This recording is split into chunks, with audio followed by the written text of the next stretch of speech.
Kaakati ntandise n'akatambi wali akamukyala Bobi Wine akatredinze ennyo ku TikTok.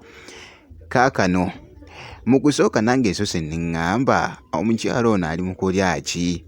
Naye nga woolaba ako kawunga. Kakati wano munnange asiise wali ekirungo wali wonna. Asiise ekirungo wali wonna. Owedda bakiraba commentinga wali nti no. Omukyala Bobi Wine bulijjo naye agoyingamu crazy. Ayinamu effujjo ssebo. Era nga wolaba omunnange gwe alaba Gemina TV. Akatambi kano nkakutte nenjagala munnange ate nkakuleetere wano ku Gemina TV kubanga kadredinze nnyo okamalako obumazi munnange gwe alaba Gemina TV.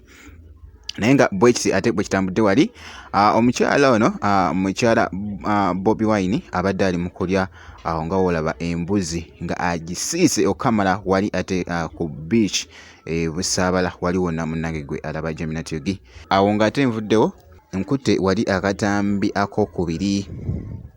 Naye nga wenjogerera essaawa eno wenkoledde vidiyo eno omuyimbi John Black abadde atadde vidiyo era nga woogiraba awo vidiyo ebadde nnungi okamala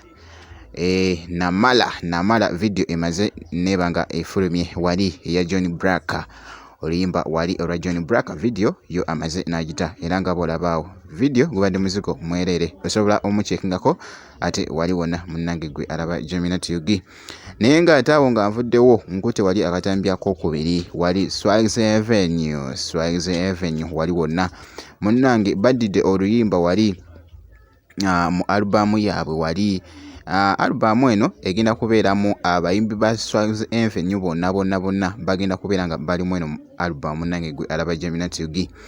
Kakati no baddidde oluyimba olusoose mu alubamu yaabwe luuno nno era nga lugenda kubeera nga lufuluma wali ate lugenda kubeera nga lufuluma wali munnange.